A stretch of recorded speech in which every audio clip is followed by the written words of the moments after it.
Welcome back to a Cincy fan talking with LP, and once again it's your boy LP. Loving the simulated cheering, folks. Gotta love it. Gotta love it. All right, that's a lot of cheering. That's a whole lot of cheering, but I do appreciate it. Simulated or not. Hey, what's good, y'all? Welcome back to the pod. If you check me out on Apple Podcasts, Spotify, YouTube, we up. Um, the face will be showing pretty soon. We're taking baby steps here. All right. So if you listen on YouTube or whatever, appreciate you stopping past, checking through for however long this go, 20, 25, 30 minutes. We really have two main topics today. Um, I'm finally feeling like talking about the Bengals, kind of, sort of in depth because I don't want to jinx it. I've been like super hyped up about it. I'm actually really super duper looking forward to the season, more so than normal years. And I'm gonna give y'all three reasons why I'm super excited and super pumped up. And I'm gonna give you one reason why I'm a little nervous. Just one. It's one major thing that's making me nervous about the Bengals season. We'll get into that. But first, um, let's talk vacay. So, got to spend about 4 or 5 days in, not gonna say surprisingly because we've been before, but beautifully awesome Chicago, Illinois. Beautiful place. Um, we made some mistakes. I made some mistakes. My main mistake, we'll get into that. We'll get into my main mistake and the reason why my kind of small mistake made for some big problems. But overall, as always, the attractions in Chicago are amazing. Just being downtown around the Loop, seeing the Bean, being in Millennium Park, like all that stuff is just awesome. We found time to just kind of chill on the beach. For folks that live in the natty like myself, like Midwest folks, being anywhere near driving distance to a beach, not like the 9, 10, 11 hours it takes you to get to the East Coast from here, but to be able to drive up to a Cleveland or to a Chicago and hit a beach, it's a real life cheat code for real. That lake water, you don't have to worry about the waves crashing on your kids and stuff like that. And the skyline from where we were in Chicago, just being able to look to the left just a little bit and see that big gothic skyline was dope as hell. It really was. It was cool. The kids had a blast. We had a blast. Um, as far as the food, Chicago, Chicago hot dogs, not my speed. It's too many vegetables on those for me. Like for real, we putting dill pickles on it. We putting everything except ketchup on it. It looks like people just open up the kitchen refrigerator and just dump whatever they got in there and put that on the hot dog. I can't get with that. I really don't feel a lot of ketchup on my hot dog, but we can do the mustard with the ketchup. We can sprinkle some onions and some relish on there. That's about as far as I go. I mean, Sonic was selling Chicago dogs with everything on them. I'm like, y'all like a chain. What we doing here? But I get it. Tried to hit Harold's to get some chicken. Couldn't make it there. We actually were close. We'll get into that in a second. Yo, Jollibee, y'all. Jollibee fried chicken. I looked it up before. Well, my daughter looked it up before because she's on. I want. I can't really call it a K-pop kick anymore. It's a full-fledged thing. I thought it was just kind of like a phase for her, but nah, she's really deep into K-popdom, and so she's like, we gotta try Jollibee when we go. We gotta try Jollibee. Like, what's a Jollibee? What are you talking about? She started showing us the website and all that. We saw that they were rated like best fast food chicken in America. I'm like, what? Yo, the hype is real. The spicy chicken, awesome. They got all types of weird side dishes. I'm not gonna hold you up. They got like something called burger steak. It's like a burger with mushroom on it with no bun. I don't know. Spaghetti, which is actually good. Like they got like a lot of interesting sides to go with your spaghetti. With your spaghetti to go with your chicken. Yo, it was so good. It was crunchy. It was just the right amount of spice. Like, yo, I'm I'm in love. I'm not gonna hold y'all up. Of course, the closest ones to us here in the Natty would be Chicago and Detroit. So if you ever around those areas, hit them up. Hey, Jollibee, sponsor me. Like, be for real. Come through. That was the dope stuff. Um, as always, if you follow the pod for a while, you know what we always do is we end up in an area we probably shouldn't be in. This happened when we went to Buffalo. It happened when we every city we go to, we end up in an area where you kind of look around and go like, yeah, there are not going to be tourists here. And it's just kind of like sometimes it happens on accident. This time it happened on purpose. We're trying to find, cool trinkets or whatever, and the wife is like, "There's no way I'm paying this much for what they're selling." So we're like, "Okay, let's Google some stuff for the cheap." We throw it in Google, and it has us going West Side Chicago. We're like, "Okay, no problem." So we're in the South Side of Chicago at first. That's where the Harold's Chicken was. It's like right next to the White Sox Stadium, and we're like, "We'll just drive from there." So we drive, and we notice that the area is like getting worse and worse and worse. And we're like, screw it, we're here. And there's like the elevated train right above us, and we're driving under the elevated train, and I'm like, what is going on? What is this? I mean, we get to the spot, and they have like extra dope tourist stuff for the low low. The neighborhood was it, I won't even say sketchy. It was downright, wow, we really here. But this is what I always tell people. In pretty much every city you go to, and this is true, pretty much everywhere you go, if you're not selling drugs or looking for drugs, 9 times out of 10 you're probably good. If you're in a big city or a small city or a city you don't know, keep your wits about you.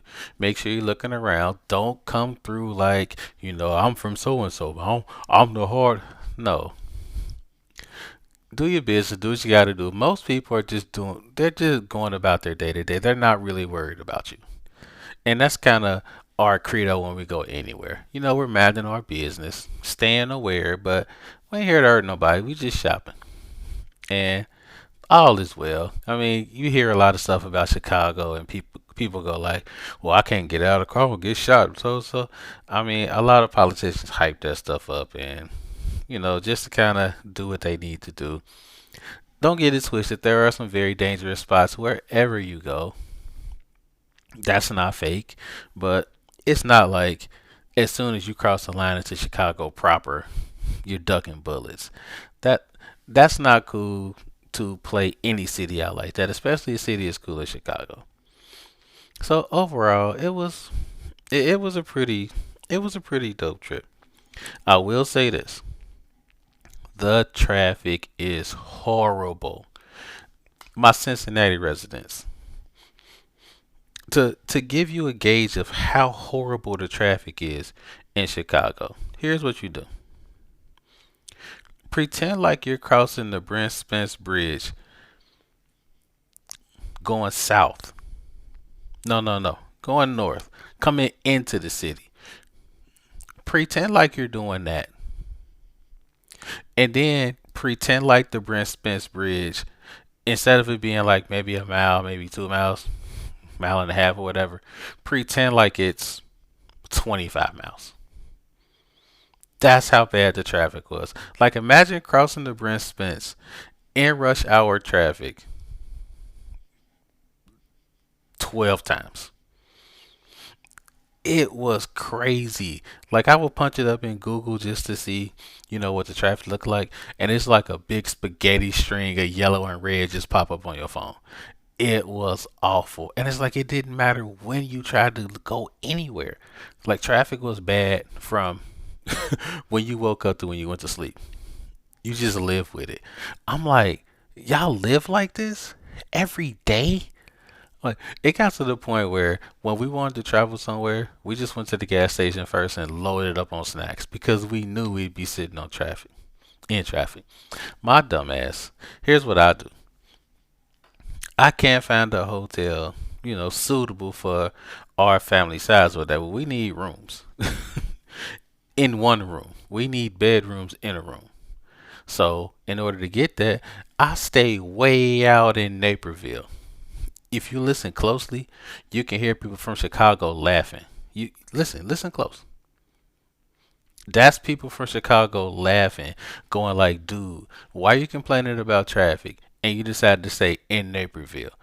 Like to get into the city, that's nothing but traffic. What are you thinking? Yeah, I know that now. My bad. And when I googled the distance and all of that, I was like, yeah, we're gonna have to sit in some traffic. And I'm like, I'm good with that. It's vacation. It's whatever. I have nowhere else to be.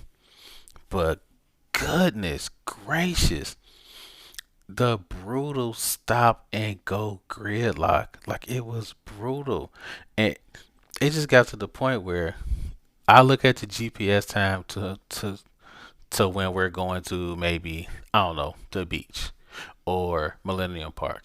I saw that I saw that GPS time and I just threw 25 minutes on it. And it said you'll be there in 50 minutes. We're gonna be there in an hour and 20 minutes. Hour 10 minutes. It was that bad. The the family were some troopers. We're sitting there, they're just humming songs, punching each other, stuff they do. Nobody really complained. It was pretty cool. Probably because we loaded up on snacks before we got there, which was really smart. But look, you go to Chicago, don't stay in the suburbs unless you absolutely have to. Pay that extra money, get an extra room or two if you can do that. Stay in the city.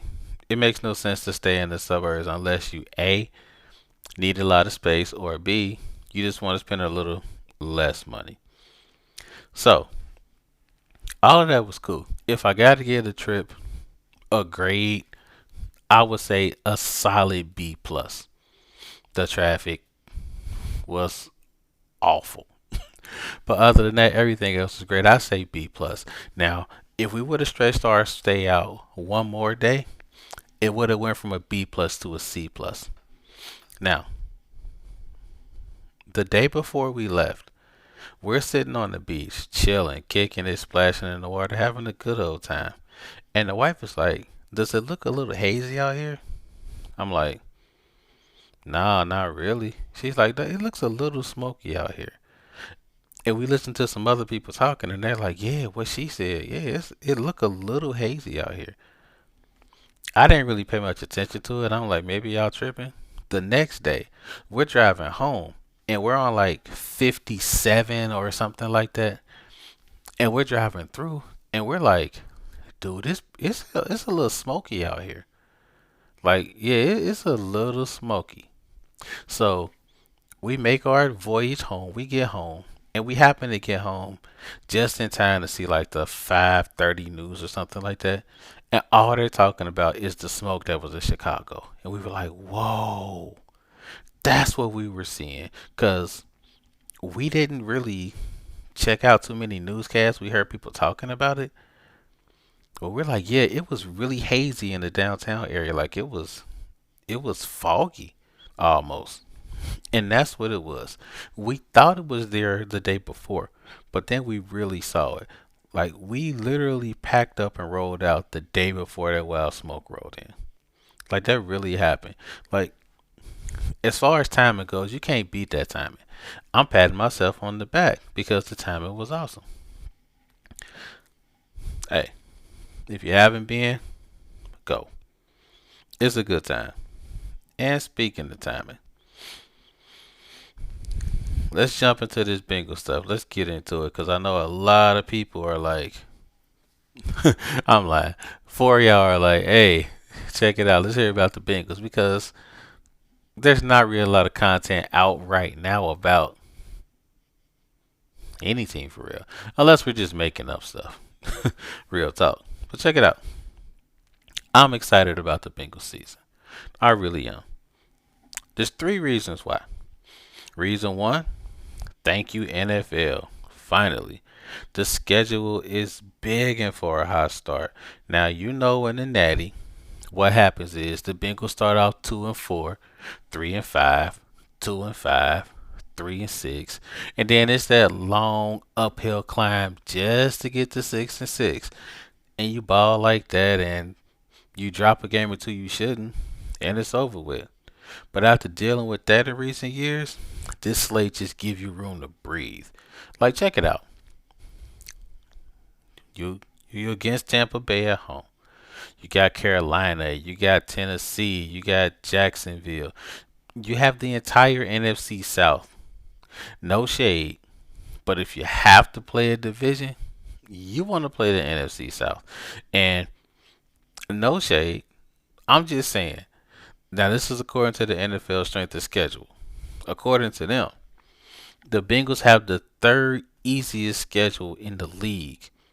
Last year, their opponents won 45% of their games. I get it. LP, that was last year. Teams always going from worst to first in the NFL. And I get that. But all I'm saying is this. You got the Panthers.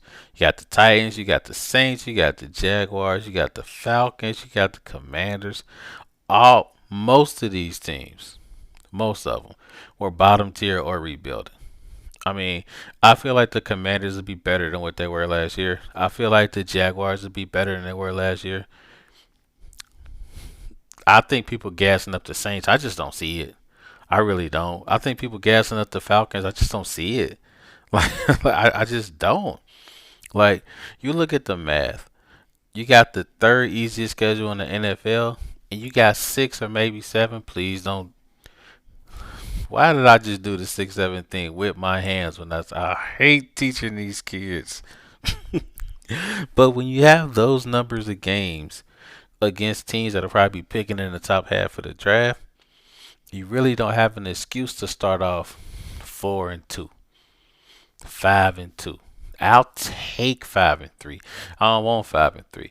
But if you're 4-4 after 8 games with this beginning schedule, I don't know. In previous years, you got those slow starts I talked about before, forced the team to catch up. Now you're playing high stress games in November. But since the schedule is so soft, you get that time, you can kind of build chemistry. You don't have to have the whole season on the line in week 4, Monday night against the Jaguars. You 1-2 and you need one. I'm so tired of that. Like for real. And y'all know how it is. I mean, in this league, you kind of take the breaks when you can get them. You get that softer slate. You can find your time. You can find your rhythm. You don't really have to panic. And we basically seen what happens when the Bengals play against teams that aren't really super good. So we're not counting these as layups. You can't go out there like, hey, yeah, we playing so and so. They're about to lay down. Nah, these are all grown men playing for paychecks like everybody else. And you know the NFL. Everybody knows the NFL.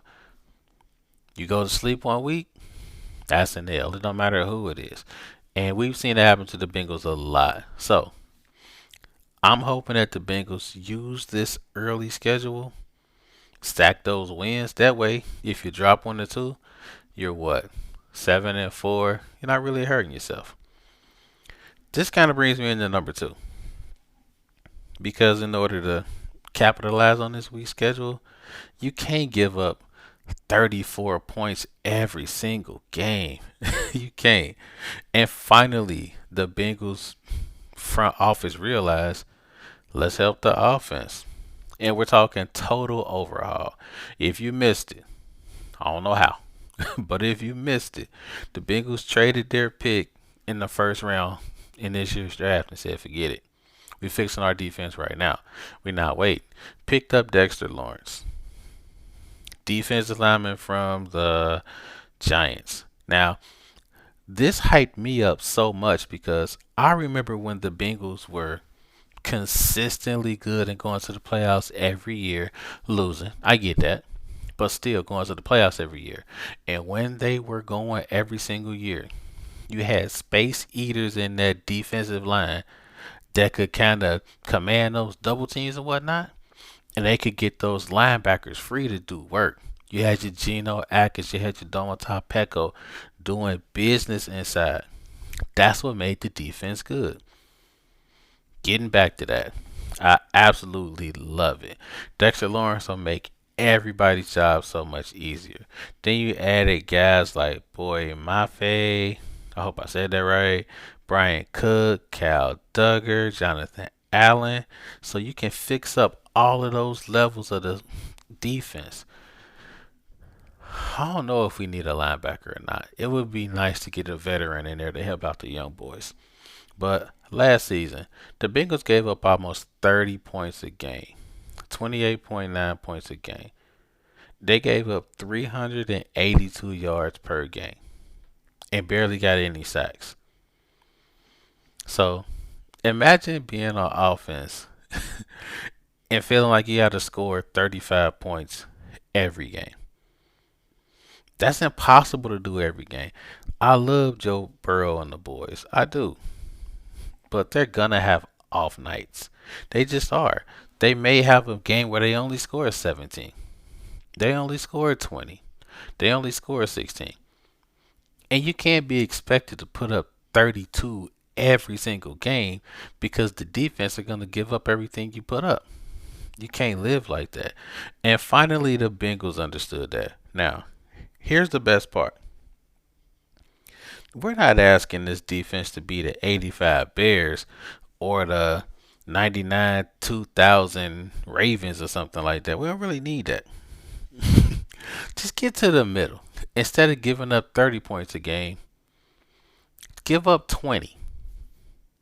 Give up 21. If this defense gave up 21 points a game, just gave up 3 touchdowns a game, this team will probably win at least 11 games.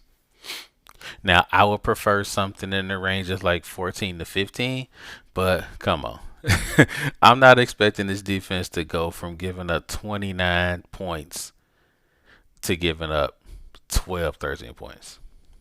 Put us in the middle. The middle would be about 19, 20 points. If this team gives up 20 points a game, the Bengals are going to win a lot of games. Number 9 and the boys will make it happen. And my third reason, the AFC North is weak. Now, let's put quotation marks around weak, okay? Because the AFC North will never be weak. Like, as trash as the Cleveland Browns are, they'll never be fully trash to the point where they're going to be rollovers. That's not going to happen. Their defense is going to be just as good as they were before they lost Myles Garrett. They are. You're bringing in Jared Verse. They're going to be okay. Their offense, yeah. But they still beat us last year with their offense. So, hey, you got that. And you have the Steelers and the Ravens losing their head coach. So you're talking about transitions of power and stuff like that. Transitions of coaching staff. We're talking roster turnover at key positions. So this isn't going to be the absolute bloodbath that it was a few seasons ago. But here's the thing. Pittsburgh won the division last year at 10-7. Baltimore went 8-9, and I think Cleveland went like 5-12, 4-13. The thing is, nobody won 11 plus games. That's usually what you need to win a division. So the door is wide open. Normally, in the AFC North that we know, you're going to need 12, 13 wins to get that crown. Normally. Because usually you have Pittsburgh and you have Baltimore scrapping and Cincinnati's in there too. And they're all scrapping, beating each other up. Usually about 12, 13 wins will do it. Maybe 11. This year, I don't know. If 10 gets it just like last year, That means this division won't be as hard as it usually is.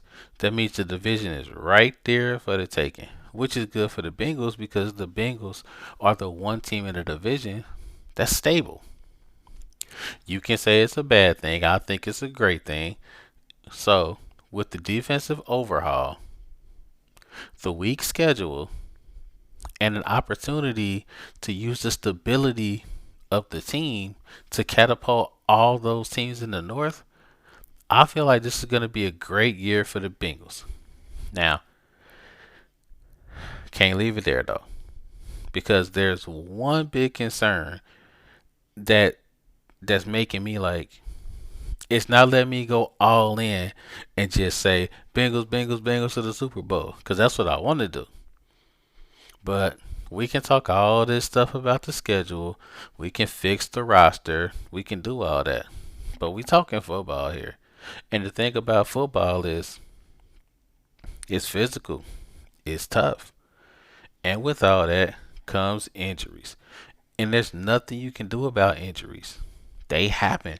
They happen to when training camp starts. If you watch ESPN or whatever sports outlet you use, you're going to see a laundry list of teams that lose players for the season in like the first couple of days of training camp starting. It is the suckiest part of watching football. I hate this part. And I really don't care which team it is. I hate seeing something pop up on my phone that says Patrick Mahomes is out for the year with a non contact injury in training camp. I hate stuff like that. Like, not even talking from a sports standpoint. I'm talking from like an everyday life standpoint. Imagine you working your hardest to get to where you need to be. You know, you're working in the off season, you going on vacation to get your mind right, building everything up. And the first day you come to work or whatever, you have an injury and you can't come back to the next year. That's some traumatizing stuff, man. That's hard to come back from for some folks. And I get it. That is rough. And for the Bengals, all the stuff I'm talking about, this hinges on nine staying healthy for as many games as possible. That's what it is. Like, look at it like this. If we're talking about any other position in the NFL, let's say your running back goes down, you can find another running back somewhere else. Depth is strong like that at the running back position. It's going to be super hard to replace a Jamar Chase. It's impossible to replace a Jamar Chase. But T. Higgins moves up to YR1, Yosivach moves up to YR2, and you figure it out for YR3, and you kind of get by. You can get by. If your starting quarterback goes down, your season is over. It truly is. There are very few instances of a quarterback coming in and sustaining a long run to get the team where it needs to be. I mean, me growing up, I remember Frank Reich doing it for a while for the Bills. I remember Jeff Hostetler doing it for the Giants. I'm digging way back. But 90% of the time, if your starting QB goes down, you're playing for draft positioning because there's only one quarterback on your team good enough to be the starter. Because if you had two quarterbacks good enough to be the starter, that person is leaving to go start somewhere else. That's how it goes. So when I say the team needs the starting quarterback to stay upright, I mean that for every team. Every team sleeps restlessly at night worrying about what happens to their QB. I'm just being honest. Losing key pieces, it just throws everything down instantly. Here's news you can use, Bengals fans. This is all time with Joe Burrow starting. All time. The Bengals are 43, 33, and 1. That's like a 57% win percentage. Without him, the Bengals are 7 and 16. Yeah. I mean, that's basically what it is right here. I mean, the Bengals averaged 26 points a game with him in the lineup. Without him, they average like 21. I mean, the numbers don't lie. You got the Bengals throwing up 57% win percentages when he's in, and that drops dramatically when he's not in the game. That's like an entire season right there. Like it's not just a talking point we're talking about health. It's the whole season. We can analyze schemes, stats. We can analyze draft day picks and what the defense is going to do. The one thing you cannot control, that's health. And the messed up part about this is, I mean, that's life. I always tell y'all sports mirrors life. It really does. It's you can't control that. So you get Joe to stay on his feet, we got a shot. So hopefully the O line does what they need to do and everything works out well. We avoid that injury bug. And we're here in January talking great things. And then we're here in February talking awesome things. Or we're talking about how we can do it all again next year. That's how it goes. That's sports. So, on that note, it's looking like we about out of here. Um, for real though, Jolly B, thank me, thank me when you taste it. Like, remember me and go like, man, LP did say this was fire, and just give me like a virtual high five or a shout out. Like, hey, let me know if you've had Jollibee before. Hit me up in the comments and let me know what you thought about it. Tell me, am I gassing it up, or was it really as fire as I'm saying it was? And on that note, we starting the music. I always appreciate y'all coming by. Life is good. Peace out.